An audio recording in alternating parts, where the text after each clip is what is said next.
जय श्री राधा कृष्ण। भगवान विष्णु को इस संसार के पालनहार के रूप में पूजा जाता है। भगवान विष्णु का एक नाम हरि भी है। हरि का अर्थ होता है हरने वाला। भगवान विष्णु को पालनकर्ता के साथ साथ दुखहर्ता भी कहा जाता है।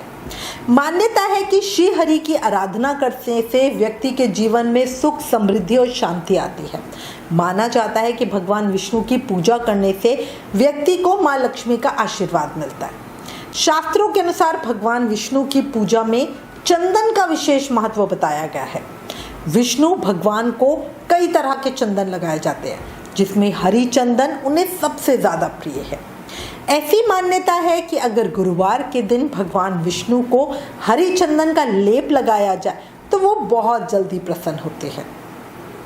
चंदन का सिर्फ आयुर्वेद ही नहीं बल्कि इसका धार्मिक महत्व भी बहुत अधिक बताया गया है। किसी भी देवी देवता की पूजा बिना चंदन के संपन्न ही नहीं होती है। पूजा के लिए प्रयोग में लाए जाने वाले चंदन बहुत तरह के होते हैं, जैसे लाल चंदन, पीला चंदन, सफ़ेद चंदन, हरी चंदन, अष्टगंध चंदन, गोपी चंदन आदि। अब आज इस वीडियो में आपको हरी चंदन के विषय में बताती हूँ। हरी चंदन का महत्व क्या है, कैसे घर में हरी चंदन बनाएं, कैसे ठाकुर जी को तिलक करें आदि बहुत सी जानकारी इस वीडियो में मिलेगी। इसलिए प्लीज़ वीडियो लास्ट तक ज़रूर देखना। चैनल पर नए हो तो चैनल सब्सक्राइब करना। आने वाले व्रत त्योहारों का रिमाइंडर, रोज का पंचांग और राशिफल अपने फ़ोन पर पाने के लिए एकादशी लिखकर 9821025751 पर व्हाट्सएप मैसेज करना। आपका एक लाइक, एक मैसेज, एक शेयर हमें और वीडियोस बनाने के लिए बहुत मोटिवेट करता है। अब चर्चा शुरू करते हैं। शास्त्रों के अनुसार भगवान विष्णु और उनके अवतारों को हरि चंदन का तिलक लगाने के बाद अपने माथे पर भी वही तिलक लगाएं। ऐसा करने से आपका मन और दिमाग दोनों शांत रहेंगे।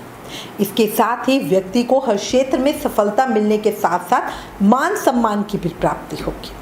हरि चंदन तुलसी की शाखाओं और जड़ से तैयार किया जाता है। इसको धारण करने से मनुष्य के रोग और शोक दूर होकर भगवान विष्णु की कृपा प्राप्त होती है।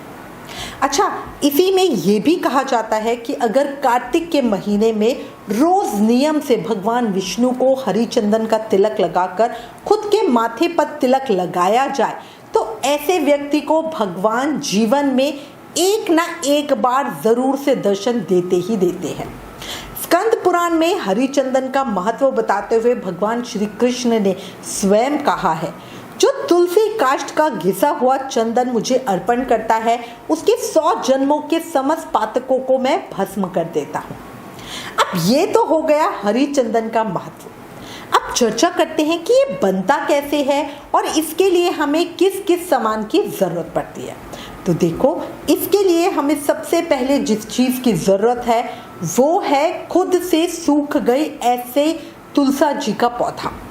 मुझे ऐसा लगता है कि हरि चंदन बनाने की विधि भगवान की तरफ से हमें तोहफा है, क्योंकि अक्सर बदलते मौसम या किसी भी अन्य वजह से जब तुलसी का पौधा सूख जाता है तब मन बड़ा दुखी होता है। शास्त्रों में ऐसा विधान बताया है कि सूखे पौधे की पूजा नहीं करी जाती है या सूखे पौधे को बहते जल में प्रवाहित करना चाहिए। ऐसा भी आपने कई जगह पढ़ा होगा। ऐसा तब जब नदियाँ खुद से साफ होती थी और तुलसी की जड़ और डंडियाँ बहते जल में फिल्टर और पोषक देने का काम करती थी। पर आज के समय में जब नदियाँ मशीनों से साफ होती हैं, सब चीज़ों को गंदगी में डाल दिया जाता है, उस समय मेरा मन तो नहीं कहता कि आप खंडित विग्रह को, तुलसी या पूजा के सामान को नदी में प्रवाहित करो। उनकी बड़ी खराब हालात होते हैं, है ना। जैसे आप मूर्तियों को भी विसर्जित करते हो तो बड़े खराब, इसीलिए इको फ्रेंडली और वो सब चलने लग गए हैं। अब प्रश्न हमारा आता है कि सूखी हुई तुलसी का क्या करें। तो देखो, उससे खुद घर में हरि चंदन बना लो। हरि चंदन बनाने के लिए हमें खुद से सूखी तुलसी की जड़ ही चाहिए होती है। यहाँ सबसे ज़्यादा ध्यान रखने वाली बात है तुलसी का पौधा स्वयं से सूखा हो, पूरी देखभाल करने के बाद भी। कई साधक क्या करते हैं, हरि चंदन बनाने के चक्कर में अच्छी खासी तुलसी की केयर करना बंद कर देते हैं, जिससे वो सूख जाती है। याद रखना, अगर कोई ऐसा करता है तो उससे भगवान प्रसन्न नहीं होते, बल्कि उसे महादोष लगता है। हमारे खुद के पास एक मैसेज आया था जिसमें किसी साधक ने कहा था कि उनके पास बहुत सारे तुलसी के प्लांट हैं और वो हरी चंदन बनाना चाहती हैं, इसलिए उन्होंने 2 प्लांट को धूप में रख दिया, जिससे वो जल गए, मुरझा गए और मर गए। ठीक है, तो उससे वो हरी चंदन बनाएंगी, बट ये गलत है। उनको अपने आप सूखना चाहिए।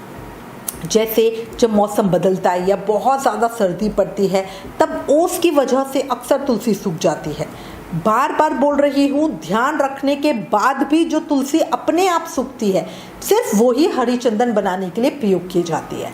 ऐसा मत करना कि आप ठंड में तुलसी के अंदर ज़्यादा पानी डाल दो या उसे बाहर ओस में रख कर सुखाने का प्रयास करो, या गर्मी में जैसे अभी बताया कि उन्होंने धूप में छोड़ दी, ऐसे मत करना।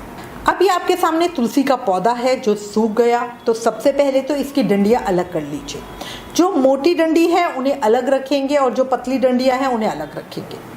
तुलसी का इतना प्रताप है कि उसका कोई भी पार्ट वेस्ट नहीं होता, सबका उत्तम प्रयोग किया जा सकता है।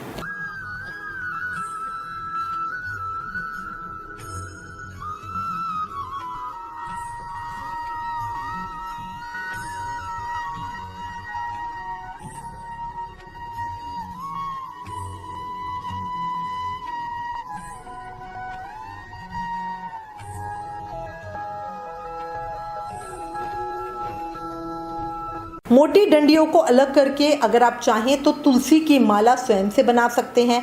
अगर आप चाहिए तो जल्दी उसका वीडियो भी मैं पोस्ट कर दूंगी कि तुलसी की माला घर पर कैसे बनाएं। छोटी डंडी को अलग करें। हमें शास्त्रों में ऐसा प्रमाण मिलता है कि 7 तुलसी की डंडी को लेकर उसको रुई में लपेटकर जब उसका दीप प्रज्वलित किया जाता है, तो इससे श्रीहरि इतने प्रसन्न होते हैं कि साधक के 7 जन्म के पाप से वो मुक्त हो जाता है। इसके अलावा सबसे इम्पॉर्टेंट तुलसी की जड़ है। इसे बड़े आराम से ध्यान से निकालिएगा, ये टूटे नहीं, वरना ये टूट जाती है और अलग अलग हो जाती है।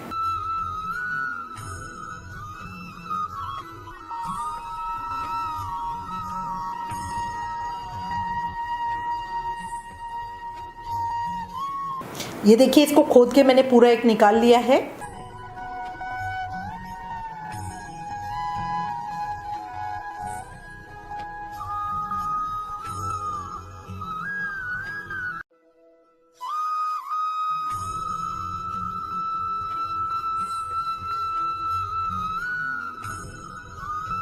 फिर इसे हम पानी में धो लेंगे।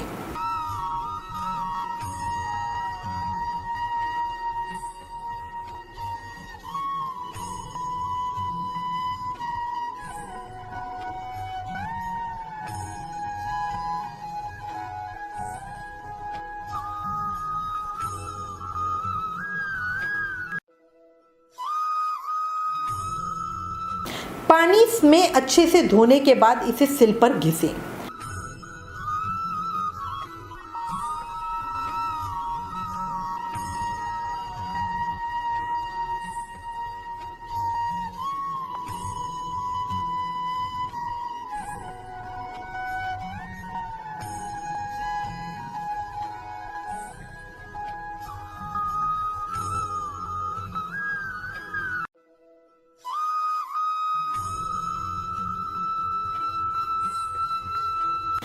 घिसने के बाद गंगा जल या गुलाब जल का प्रयोग करते हुए इसे हम सिल पे घिस लेंगे। इसमें जब ये अच्छी तरह से घिस जाएगा, ये देखिए घिसता थोड़ा मुश्किल से है बट ये अच्छा सा हो गया है। इसमें एक चुटकी भर हल्दी और चुटकी भर कुमकुम मिला देंगे। अगर पतला पेस्ट करना चाहते हो तो गंगा जल या गुलाब जल की कुछ बूंदे बाद में भी मिला सकते हो।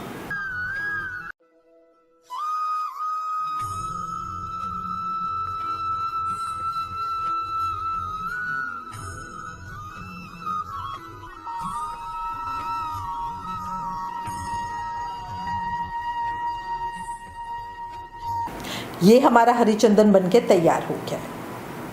अब ये तो हो गया एक तरीका।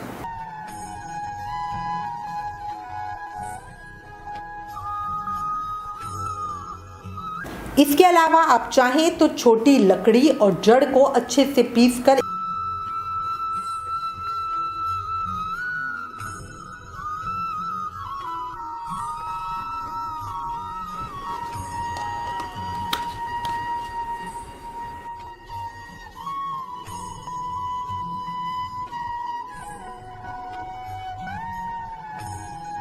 एक महीन पाउडर बनाकर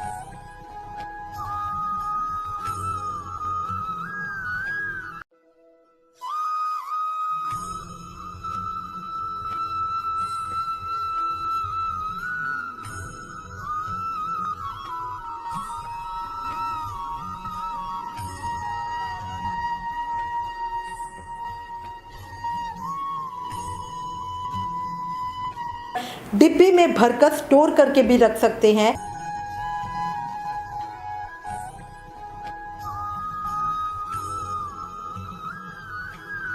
फिर जब कभी जरूरत हो तब इसमें हल्दी, कुमकुम और गंगाजल मिलाकर बढ़िया पेस्ट तैयार करके चंदन बना सकते हैं।